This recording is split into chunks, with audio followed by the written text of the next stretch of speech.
Les dernières statistiques douanières du pays démontrent que plus de 70% des produits pharmaceutiques qui y circulent échappent au circuit officiel d'importation.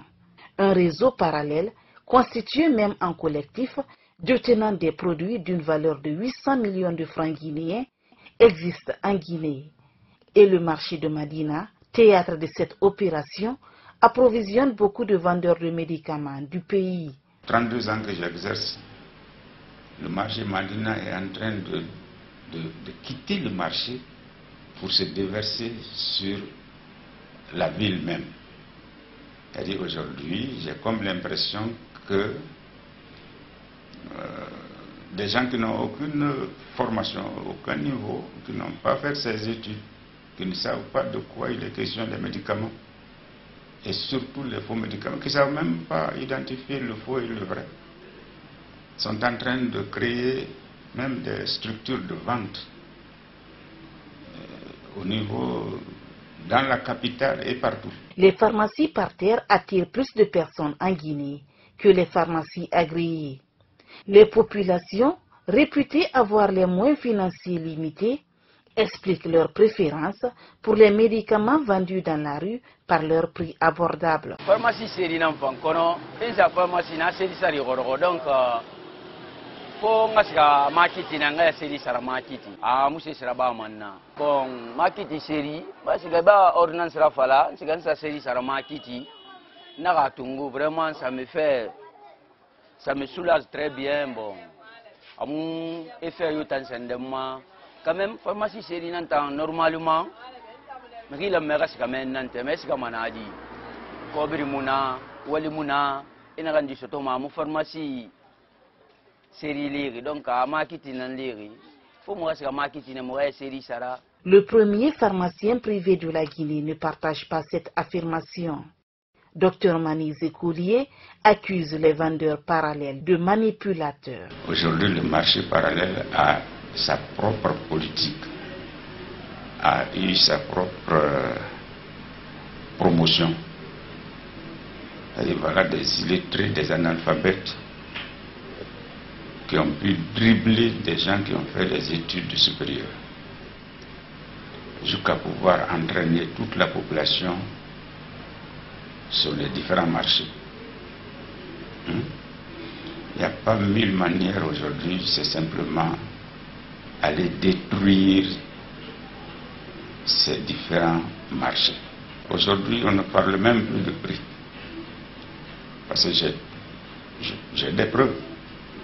Les médicaments sont même plus chers au marché que dans les structures officielles. Mais ces gens-là ont su jouer à une manipulation pour faire croire à tout le monde que dès qu'on dit marché, c'est-à-dire ici au marché, on marchande, on discute. Des constats révèlent que les marchés de la capitale et de l'intérieur du pays sont ravitaillés en médicaments par des importateurs publics et privés. La Guinée compte le plus grand nombre d'importateurs de médicaments en Afrique. Seulement sur plus de 183 sociétés grossistes agréées, moins de 10 exercent dans la légalité. Cette pléthore d'importateurs serait même à l'origine de l'anarchie dans ce domaine. Selon l'inspecteur de la santé, le gouvernement guinéen ne maîtrise pas le circuit des médicaments.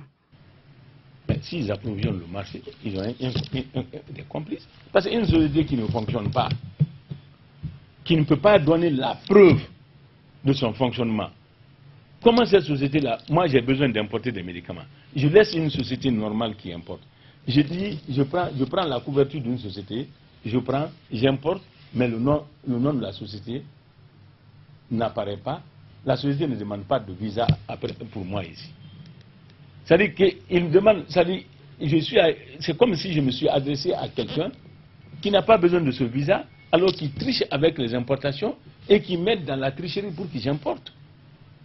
Quelle est l'importance de prendre en ce moment-ci le dossier d'un importateur que je n'utilise pas auprès des autorités légales? Pourtant, la société Laborex Guinée est le principal importateur de médicaments en Guinée depuis 1986.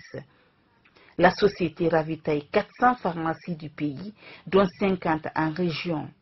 À en croire son directeur général, la société couvre 7% des importations, mais paye 80% d'imposition de toute l'importation des produits pharmaceutiques dans ce pays. Autre problème, il est très difficile pour un citoyen de faire la différence entre un médicament contrefait et un vrai produit. Pire, Dr Manise Coulier soutient que certains pharmaciens agréés s'approvisionnent dans les marchés parallèles de Conakry. Nous sommes dans un pays, tout le monde n'a pas les moyens d'aller chez les sociétés grossistes qui sont incontrôlées. Et chacun fait ce qu'il veut, chacun va où il veut, il n'y a pas de contrôle. Il faut qu'on se donne, il faut être franc avec soi-même. Il n'y a aucun contrôle. J'ai pitié simplement du pauvre malade qui peut tomber sur un pharmacien véreux qui est allé ramasser ses faux médicaments et les lui vendre. Il est difficile quand on n'a pas les moyens. Et c'est comme ça. L'utilisation des produits contrefaits a des conséquences négatives sur la santé des populations. Au moins 200 000 personnes meurent chaque année dans le monde du fait de ce fléau. En Guinée, 1 ou 2 décès enregistrés par jour sont dus à l'usage des faux médicaments. Si jamais il n'y a pas de substance active dans les médicaments, voyez-vous, si on le prescrit chez un patient, même s'il le prenait, évidemment qu'il ne serait pas traité. Donc la maladie peut emporter le patient peut mourir par suite de ce mauvais traitement.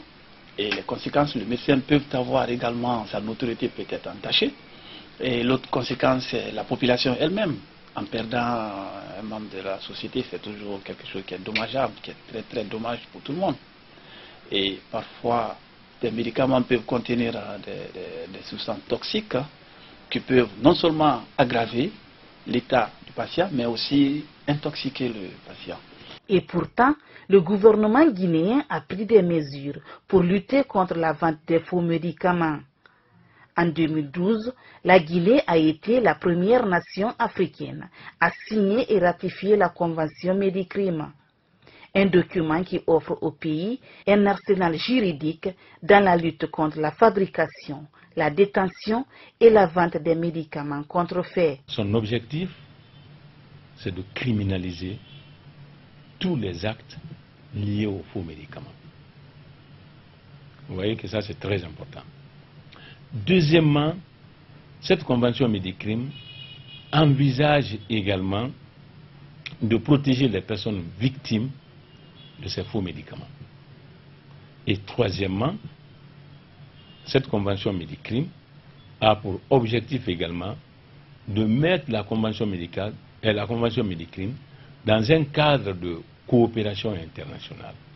Parce que la conviction est ferme qu'un seul pays ne peut pas, un seul continent ne peut pas, parce que tous les pays du monde sont victimes de ces faux médicaments, mais à des degrés divers.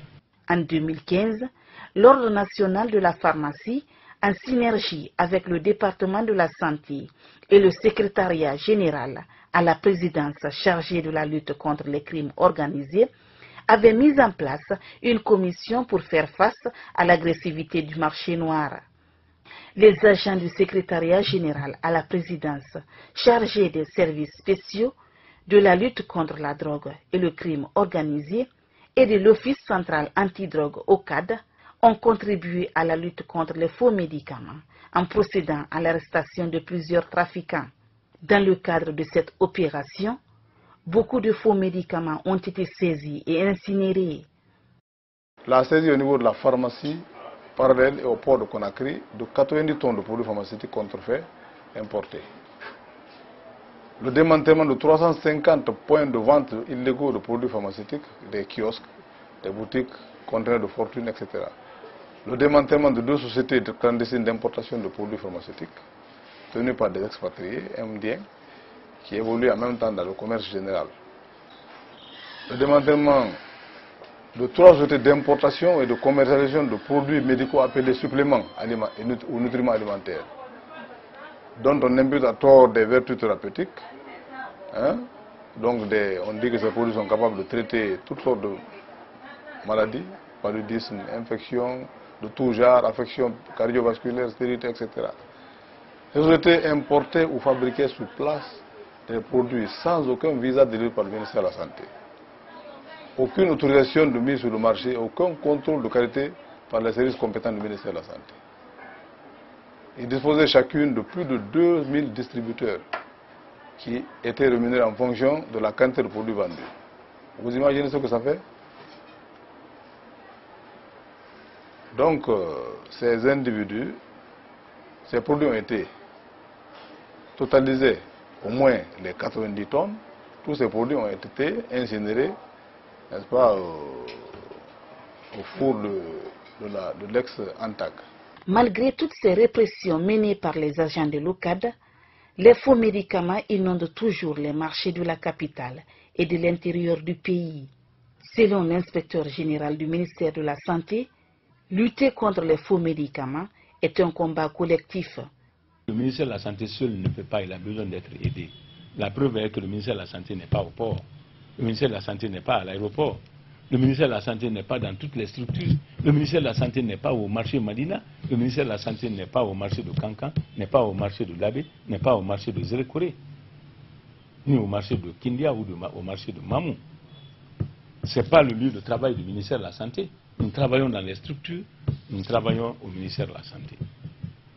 Si notre lutte intéresse tous ces lieux, ça veut dire que tous ceux qui interviennent dans ces différents lieux, on doit fédérer leur énergie, leurs efforts, leurs initiatives pour venir à bout de ce fléau. La loi L094 portant législation pharmaceutique condamne tout exercice illégal de la pharmacie dans ses articles 101 et 102. Mais la peine indiquée était minime et le texte était dépassé. C'est pourquoi la loi sur la législation de la pharmacie a été revue en juin dernier par les députés à l'Assemblée nationale pour prendre en compte les mesures de la Convention Médicrim déjà promulguée afin de punir sévèrement tout trafiquant de médicaments en Guinée. Moins d'un mois après son installation, la brigade Médicrim a déjà saisi des tonnes de faux médicaments en circulation en Guinée. Depuis la mise en place de la brigade, le 14 décembre dernier, en date du 22 décembre 2018, nous avons saisi un taxi qui était embarqué à partir du Madina en partance de Anko 5, où nous avons dénombré 22 cartons de faux médicaments. Ensuite, nous avons également mis aux arrêts un autre citoyen qui transportait les médicaments au niveau de la moto, parce qu'il a changé de modus operandi. Donc au lieu que ce soit le taxi, maintenant c'est sur la moto. Et puis aussi il avait 3 cartons de médicaments contrefaits. Ensuite, en date du 27 décembre, nous avons arraisonné 2 camions. Un camion au niveau du carrefour Constantin et un autre au niveau du carrefour Kisoso. Finalement, il a échappé par suite de l'embouteillage. Mais le camion le plus gros, c'était le camion qui était au niveau du carrefour, qu'on a intercepté au carrefour Constantin. Après l'évaluation qui évalue à près de 120 tonnes. Donc, nous avons à peu près 120 tonnes, 305 kg de faux médicaments saisis au bilan. Et en termes de masse monétaire, ça peut être évalué à près de 33 milliards 119 millions de francs guinéens. Depuis l'ouverture de cette brigade de répression, on a saisi 3 catégories de lots. Donc le premier lot a été inventorié et on a fait les enquêtes. On a mis ces gens-là à la disposition du procureur. Donc on a saisi le Méfinac que les gens consomment et qui ne connaissent pas même le risque que ça engendre, parce que ça peut créer des essais thérapeutiques, des insuffisances rénales. Donc il faut éviter ces produits qui sont exposés sur le marché parallèle. Donc on a aussi tout dernièrement on vient de saisir un amalgame de produits. On n'appelle même pas produit, c'est la mort. Les pharmaciens, quant à eux, souhaitent que l'État s'implique davantage dans la lutte contre le trafic des médicaments en Guinée. L'autorité doit faire son travail, c'est-à-dire retirer certains agréments des sociétés grossistes qui viennent s'installer dans le pays. Et ça va aborder jusqu'à aller au marché. La première des choses d'abord, c'est ça. Et aller à Madina fermer totalement. Sinon, c'est pas bon. C'est la population qui va. La population d'abord doit savoir où acheter les médicaments. Dans les mains des professionnels. Plusieurs facteurs bloquent la lutte contre les faux médicaments en Guinée, parmi lesquels la pauvreté et le manque de couverture sociale en produits pharmaceutiques.